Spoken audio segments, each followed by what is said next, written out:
And we want to thank you for the opportunity to have you here. This is an amazing opportunity for us as a nonprofit to provide this kind of information that we think is relevant, especially nowadays. So I will start just by introducing to our whole community who you are and what you do, if you allow me to. So Dr. Laura, everyone, is a licensed mental health counselor and is a psychotherapist who specializes in helping individuals, couples, and families to achieve their mental health goals. With a background in psychology, gerontology, and transpersonal psychology, Dr. Laura Maria offers a faith-based approach to therapy that incorporates mind, body, and spirit. She's committed to provide a safe and supported environment for her clients and believes in the importance of well-being of all humanity. So welcome, Laura. I'm gonna allow you to say a few words to our audience. Thank you, Lisa. Thank you for the opportunity. Can you hear me good? Is it perfect? You can hear it good? I don't hear you. You can't hear me. Let me see. I don't hear you. I'm not sure if our audience is connected. Do you hear Dr. Laura? If someone can let us know. Okay. Yes. Okay, apparently I don't hear you. I don't know why. Let me see if I can do something here. Let's see. Can you hear me now? Okay, I can hear you now. I guess it was me. All right, here we go. So welcome again. Awesome. Super pleased to be here. Super happy to talk about this amazing topic of self-care and highly misunderstood in a lot of places. And so super happy to engage in conversation with you and further help HSP Foundation. That's great. That's great. So we're going to start, I guess, just to deep dive into we're here today. And as you may say, there is a lot of misconceptions about it. So we think that self-care is only related, like you need to brush your teeth every day. You need to, exercise 2 to 3 times a week at least. You need to have a nutritious, diet and so on. But we understand that is way beyond that, Laura. So let's just start by just telling our audience what is actually self-care beyond those, day-by-day routine and habits that we may have. Well, self-care is defined as that overall well-being of mental, body, and spirit, right? The importance of incorporating all three, realizing that we are integral human beings, and for such requirement of self-care, right? I always like to utilize that saying, remember when you go in an airplane, the first thing that they tell you is put the oxygen mask first before you want to help everybody else. And so that's where the beginning of that self-care journey should start. Well, if I don't put the oxygen mask first, I'm going to die. Therefore, the person right next to me might also die. So if we look at it from that perspective, it gives us some push to go ahead and let's work on self-care in the integral perspective. Correct. You just said the key word, integral. So we might have heard a lot of times, Laura, Dr. Laura, that we're integral human beings, and sometimes we just focus maybe on the physical part of it and we think that's it. Sometimes we just focus on educating ourselves and we think by acquiring more knowledge that's it, and it's actually not like that. We have a lot of components into it. So in order to go further into that, what is the importance of that connection between us? I mean, how we can actually understand in a very simple words how I can take care of myself. Well, the simpler way to do it is to check if you have a headache. Oftentimes it does not require medication, it might just need water. So it is a matter of listening to yourself and where you are at, starting with basic needs. Are we hungry? Are we thirsty? Are we tired? Are we sleepy? To then be able to go further into the other areas of our life. It's pretty simple once we start to listen to our body. Is my body aching and in pain constantly? Do I go to the doctor? Everything's clear. Okay, then I have to go a step further. Maybe something mentally that I have to work on. So there is a whole ladder that we can start to climb up, but we always want to start with basic needs. Did I drink enough water? Did I do exercise? This day is going to be horrible. This day is not going to be productive. This day shouldn't be here. Or am I waking up differently to therefore carry on throughout my day? So basic first. So I guess based on what you said, it has to do with get to know ourselves better. Truly. How we can get to that, I would say, you just said it, right? That we need to pay better attention into those minimal, opportunities and try to read our bodies. Mm-hmm. How we can address that in terms of how we can integrate on a daily basis routine. What would you start for? Because sometimes we get overwhelmed. We see like there's so many things to do, but I have to work. I have to take care of my kids. You just name it, right? What would you say? Let's just one step. What would be that step? Well, step number one, stop making excuses for yourself, but just do it. Like Nike says, we're not promoting Nike today, but it's perfect because you have to just do it. So stop making mistakes or errors or excuses for yourself, right? And start with realistic expectations and goals. So if I used to work out 5 days a week and I haven't worked out in years, the mindset of working out 5 days that week will never start. And so we go into this mental loop of I'm incapable of doing what I was doing a few years ago, but now you're talking perhaps example of a mom of 5 kids pretending to work out 5 days a week. Realistically, that might not happen unless you can have 5 nannies, 1 nanny per kid. Yes, so. And so, yes, first and foremost is stop making excuses for yourself. You're worth it. You're worth to give yourself the time to go into basic needs first. You just said it right. Now that you mentioned that, I guess then another component would be embrace who we are, to embrace the I would say the part of the journey we enter. We can recognize that and actually have a just to embrace the situation that we are in. It doesn't need to be bad or good. It's what we are. And like you said, if we create a minimum of habits at least once a day, and we kind of approach that, so we have more, I would say, continuous, health, overall mental well-being at the end of the day. All of because it. just one minor, I would say, change with it, right? So in terms of self-acceptance, how important is to talk about of compassion and to self-awareness? It's key because we're going to have days that we're not going to be able to sleep for whatever reason, either because there's a party or because you're studying late or because your kids were sick and you couldn't sleep. And so one day doesn't equal to the rest of your week and your months and your year. Right? So every single time I have a little frame in my office that says 365 days, 365 opportunities. And it's every single day where we have an opportunity. So today I didn't do good. What am I going to do tomorrow to perhaps do better? So if I'm supposed to drink 5 glasses of water and I only did 4, okay, try the 5th one next day. And if you still do 4, you still did good. If you went low on 1, you went low on 1. You know what? Empathetic. I agree with that. And I heard not too long ago, I was listening to an interview, and by setting those expectations that you mentioned, for example, just exercising, right? Let's put just an example there. And we set our minds to work out 35 minutes, and the mind, play games with us, right? So if I didn't have a chance to work out for 35 minutes and you see I'm not going to make it, automatically you say, oh, well, today is gone. Well, instead of that, we say 5 minutes matter. 10 minutes matter. Is better than nothing. Mm-hmm. It's key because, again, we can create habits. It takes an average of 30 days to create new habits.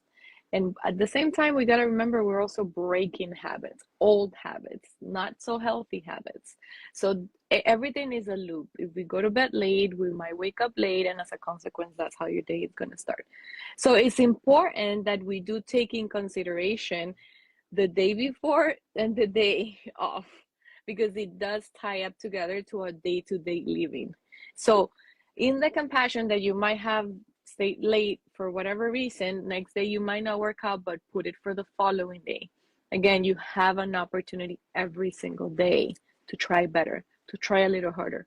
Always starting with basic needs, because it's key to see that compassion within yourself. I guess so. I definitely agree. And that has to do with self-kindness as well. Having a background coming from positive discipline, one of the things that we understand that as a human beings, we need kindness.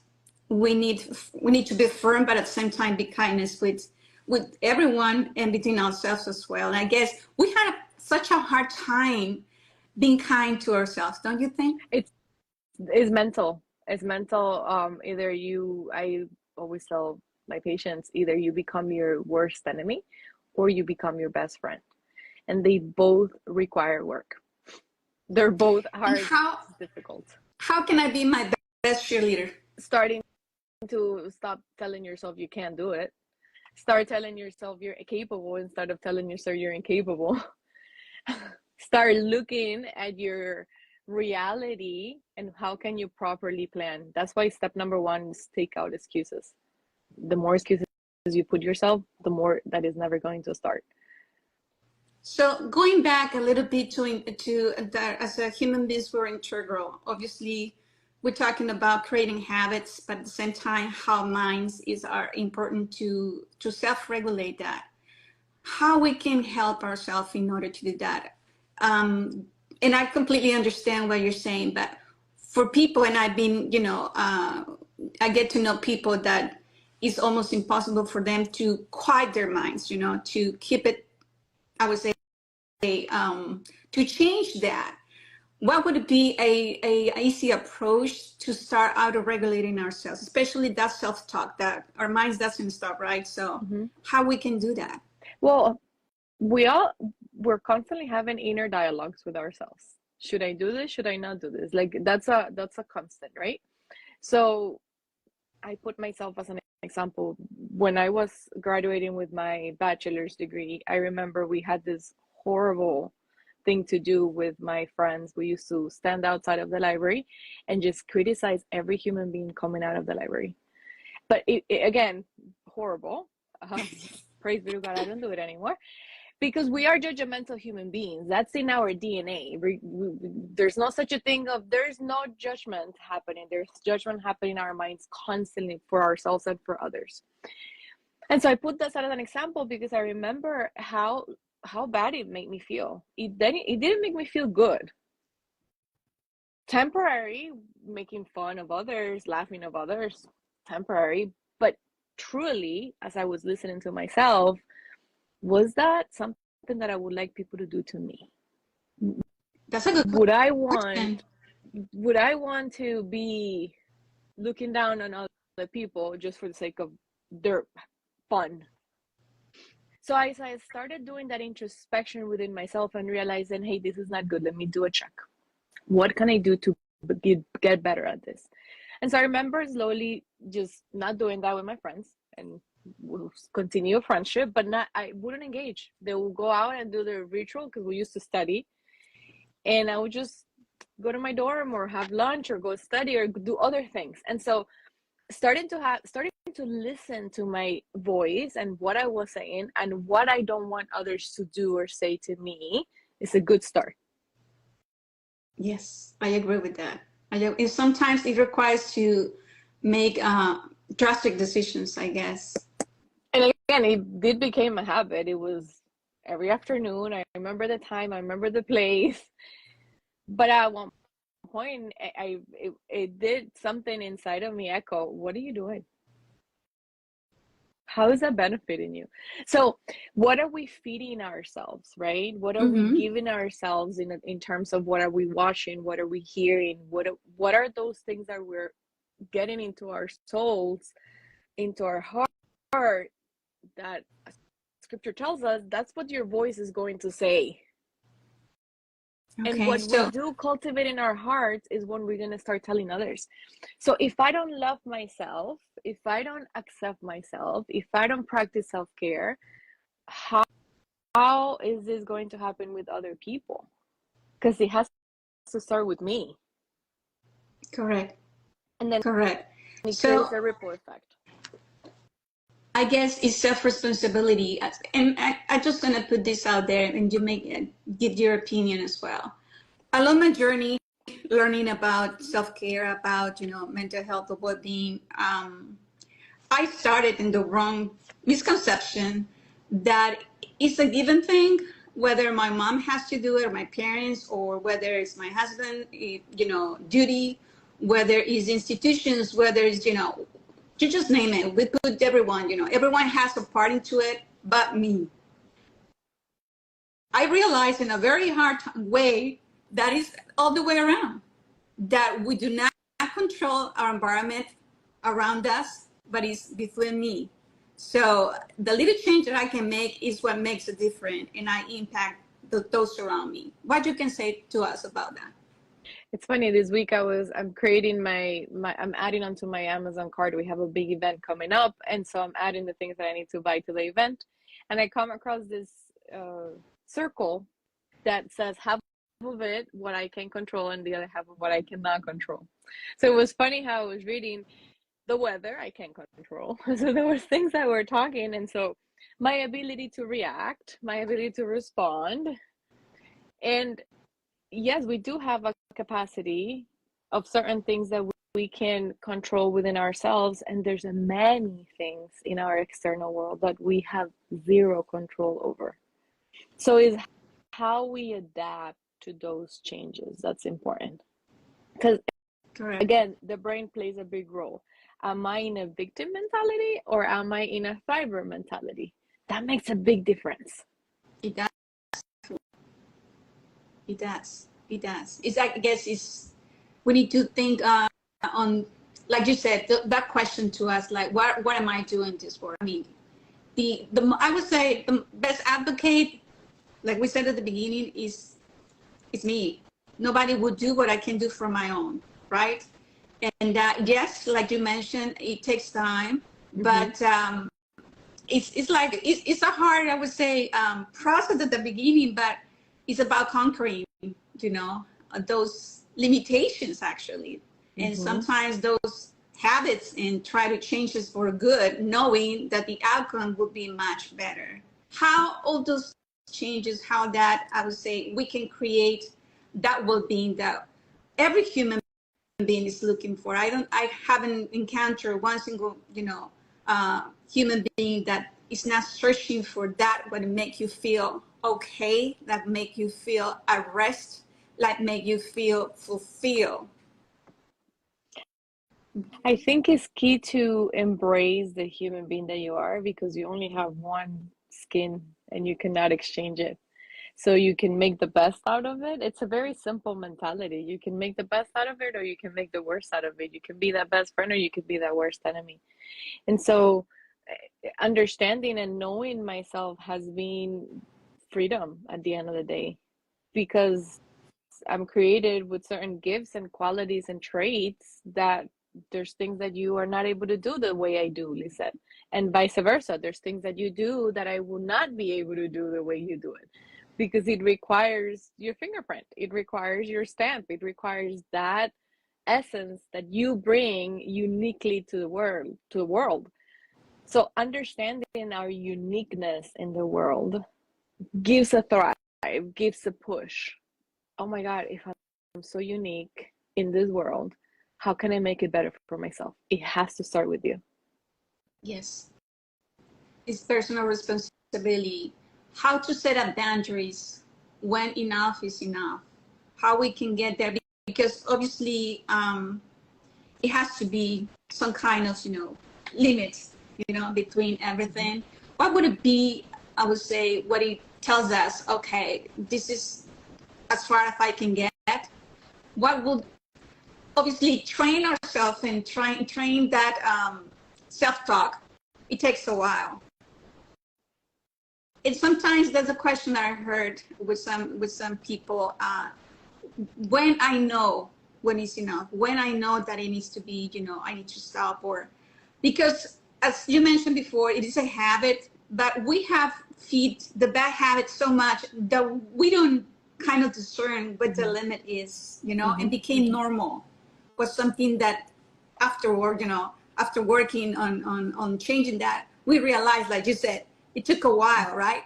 But how that transition can be done, how we can start setting those limits, or what can we, connect as a red flag.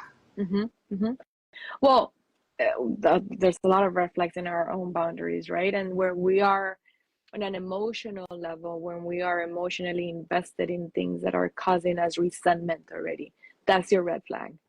Something that you're involved, let that say a relationship, let that be work, a friendship, that you are already resentful in it and you continue to say yes to it without putting and setting healthy boundaries, it's a big red flag.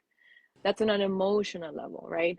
On a psychological level, when you have a friend that's always venting and never hearing you out, or a spouse or a coworker at work, and you don't know how to say no because you feel bad for them, but psychologically you are not in a good place, that's a red boundary.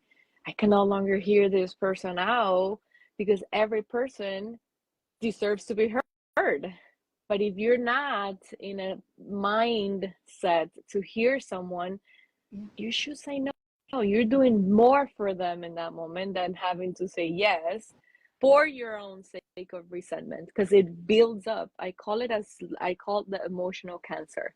Slowly builds up, and it does. Talking back to the beginning when we're talking about our heart and what we put in our heart, slowly gets to nutrient our heart with resentment. And so the next person that's gonna come, you might be the same way and worse, and that's the next person and the next person. And so those red flags are important to identify, what am I not giving to myself that I'm trying to give others, but I have nothing to give.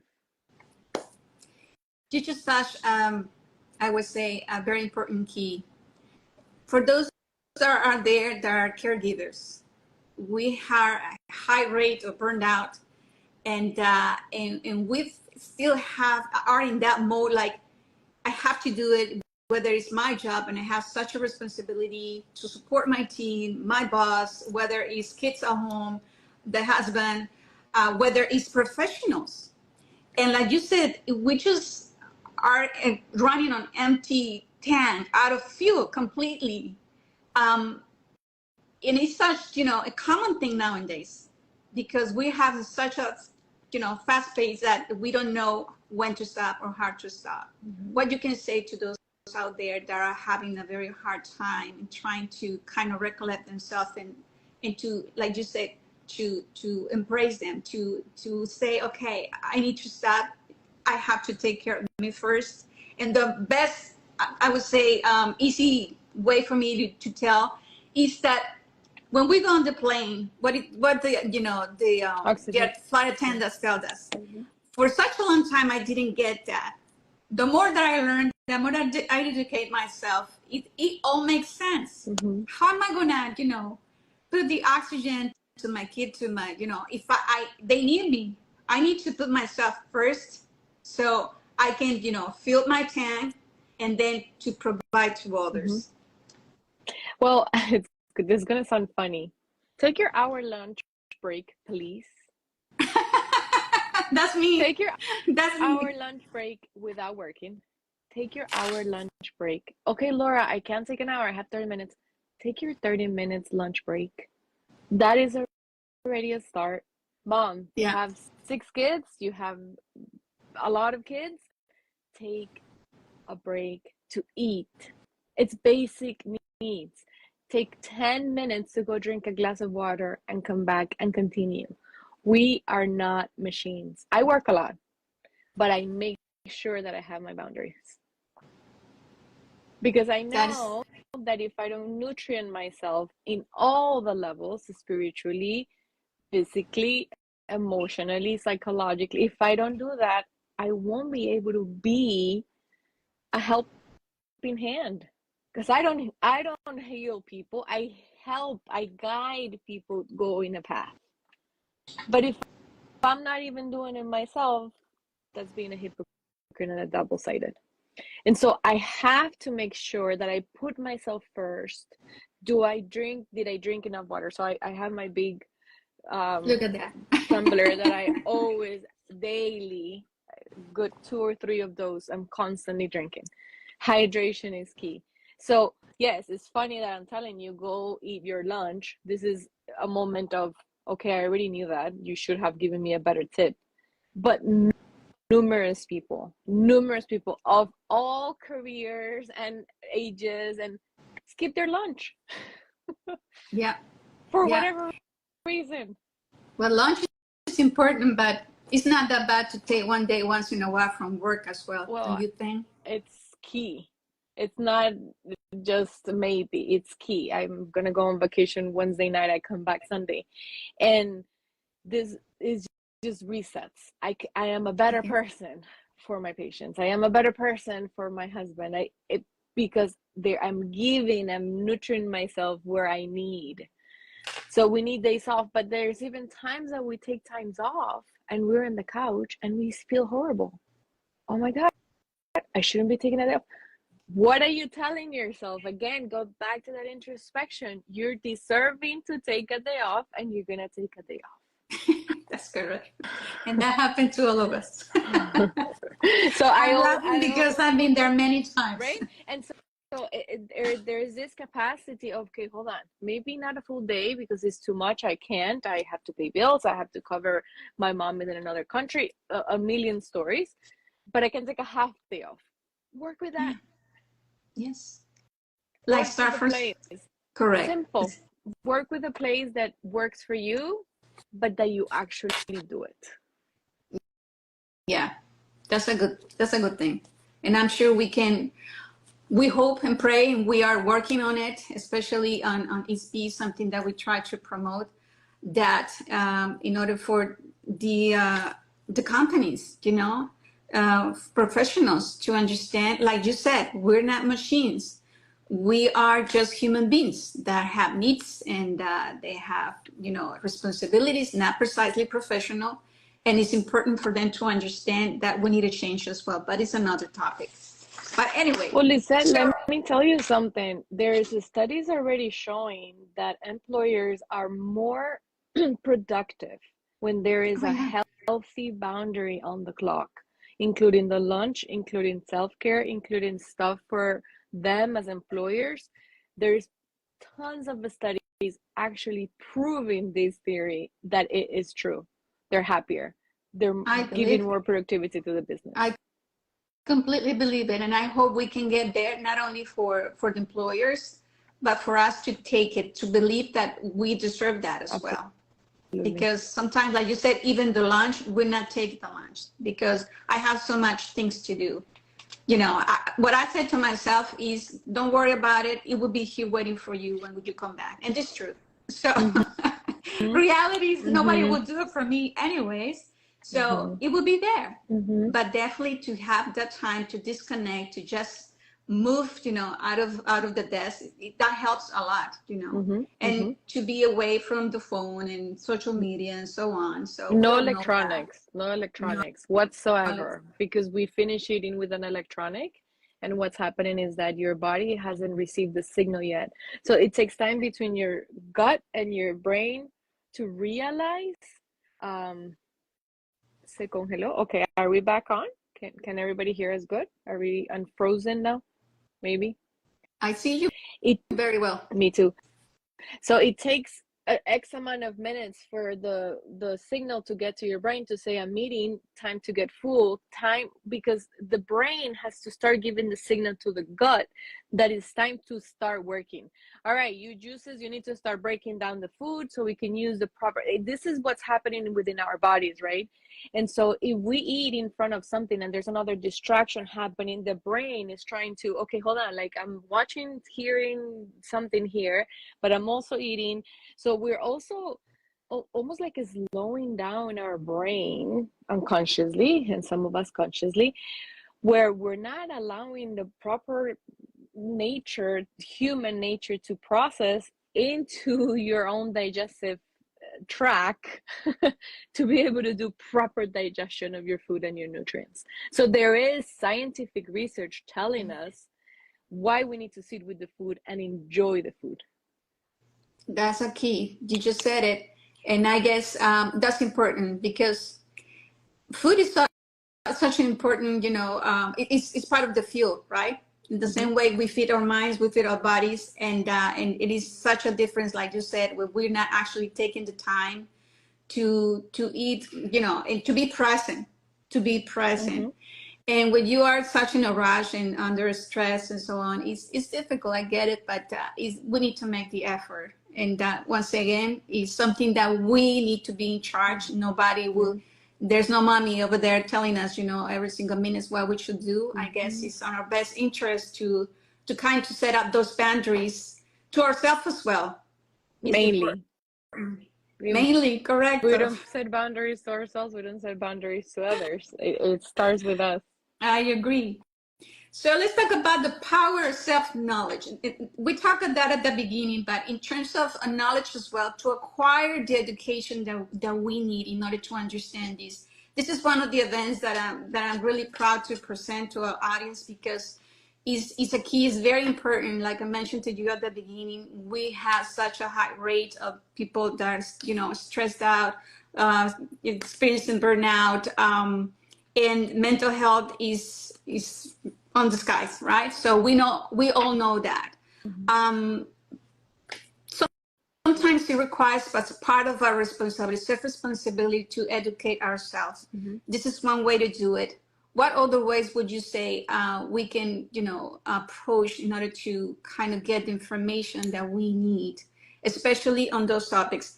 I haven't seen much people talking about this kind of self-care.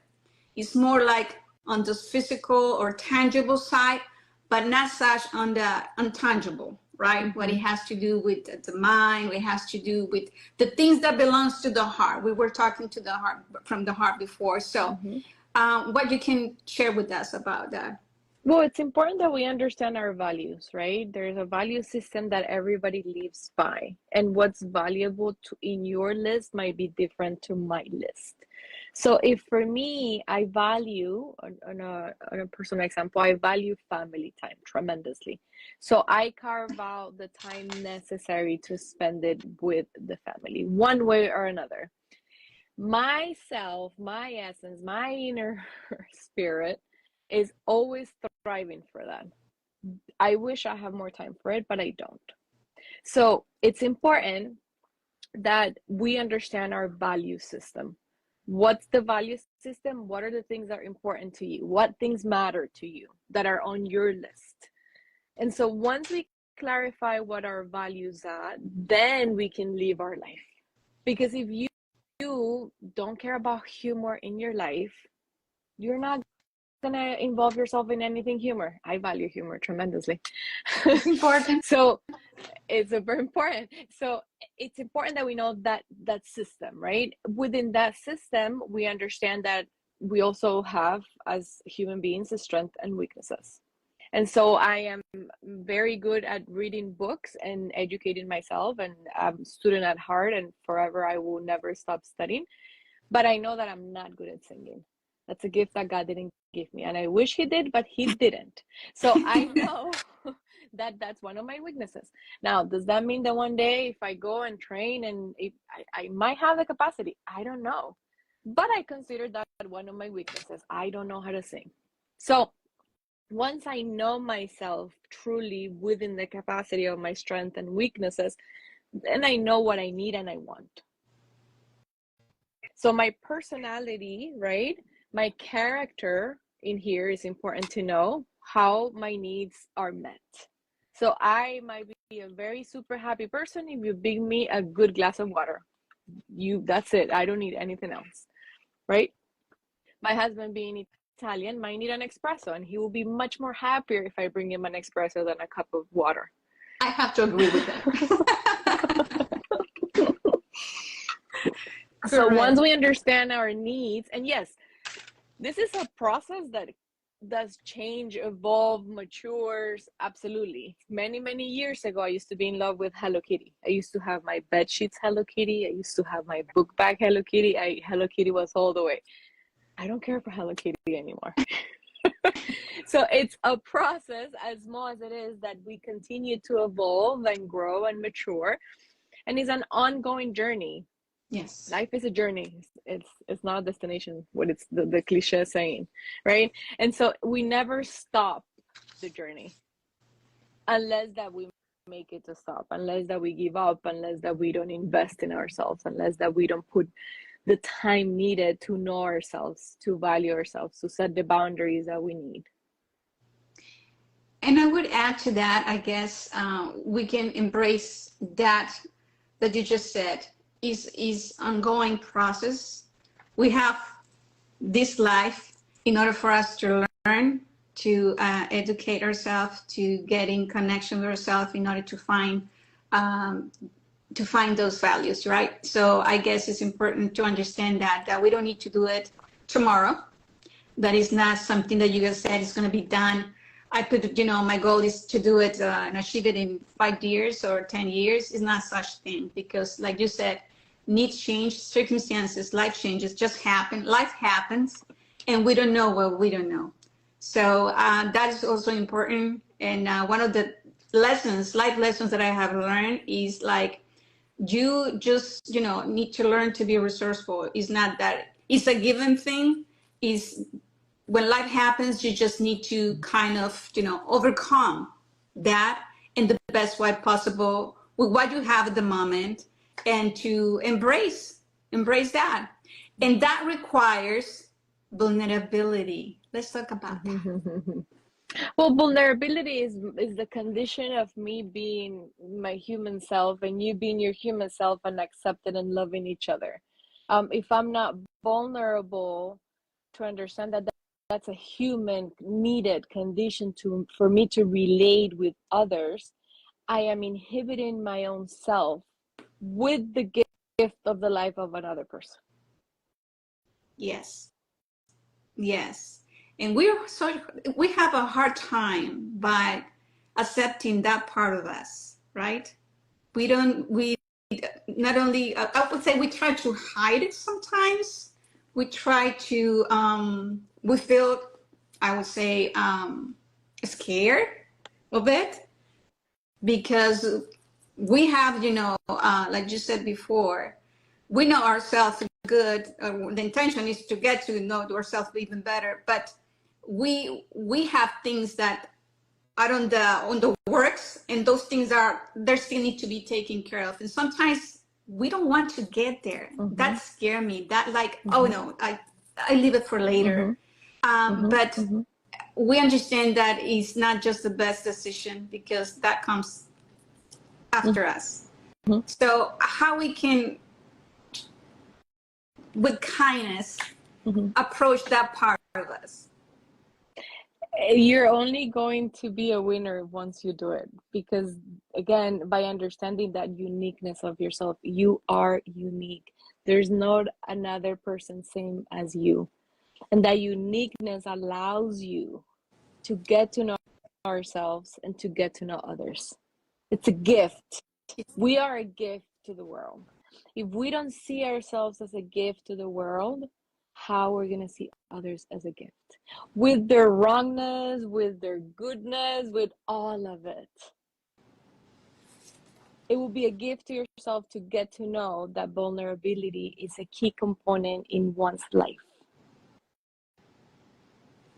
Correct. And yes. So we can practice it in a very easy way by your close ones right now. Friends, family, colleagues, significant others, children, the people that are close to you is the best way for it to practice, to then go out there and be yourself, because you're a gift. I guess so. Yes, I agree with that. I agree with that. So it's a lot of practice, right? But we need to start somewhere. We need to start somewhere, and I guess is the most important part of this is the not only to give the information to our audience, but to let them know that it's always a good time. There's never too late, and we are, happy to provide this information. We thank you for everything that you have shared with us. So, and before we kind of wrap up here, tell us, what would it be if I start tomorrow and I say, okay, I will take care of myself. I'm gonna work on that. Three key components to add it to my daily routine in order for me to start. I'll give you 4, because there are 4 key mental components, points for a human being. Intake of water, exercise, sleep, and nutrition. Okay. Basic. Water, around 5 to 8 cups of water a day. Exercise, please find something that you enjoy. Please don't go and martyr yourself for any type of exercise that you dislike. Okay, Laura, but I don't like to exercise at all. I have a beautiful patient that tells me, I don't like to get my hair sweat. I said, sweat is so healthy for you because you're getting all toxins out of you. It's actually healthy. So please make sure that you practice any exercise. It doesn't matter. But that is what you enjoy. Sleep.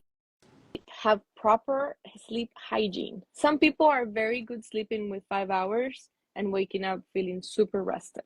That will never happen to me. Hopefully it will, but it will never happen to me. So each individual is different. So you're going to find that time that actually works for you, but it's key. And last but not least, nutrition. A balanced diet. It doesn't mean we're going to go on a diet. We need all the nutrients. Food is good. There's no such a thing of bad food. God created food and food is good. The equation is very simple. However, in correct portions, balanced meals, try to avoid carbohydrates at night, try to focus a little bit on protein. Everybody is different. Some diets like this won't work in certain body types. Contact a nutritionist, contact your doctor. Do what you have to do to get into a healthy pattern of nutrition. 4 key mental health points. That's awesome. And it's a good way to start. Very basic and easy to do. Easy to do. I hope we can implement that. All right. So thank you for being here today. In order for our audience to know and people that has, have questions, of course, they can contact us. Where we can find you, Laura? LoveThyselfWC.com. The website is the fastest, easiest way, or follow us through Instagram as well. All right. Thank you. Thank you. So you can find her I guess you're in the social media everywhere as well. She has this wellness center that I would say is one of the most integral and I would say not popular, I would say, but integral overall, that you find all that you need, especially the kind of service and that you guys provide over there is awesome. You have an awesome personnel as well, very qualified and all well recommended. So I hope whenever people need some help, there you can find Love Thyself Wellness Center. And I guess you are located in South Florida and Western Florida. Is that correct? Yes, we have 2 offices, one in Weston and one in Kendall, down South Miami. That's right. She's in Miami too. So thank you, Laura. Thank you. I hope we can have a continuation of this topic and many others in the near future. We appreciate your time and wish you the best. And our audience, thank you for being here. If you have further questions regarding this topic, please feel free to contact us. It's speedfoundation.org in our social media as well, or directly our info at speedfoundation.org. So have a wonderful night and enjoy the rest of the evening. You too, Lisa. Thank you for the invitation. Thank God bless you. you. Thank you, Bye. everyone. Bye-bye. Thank you. Thank you, everyone.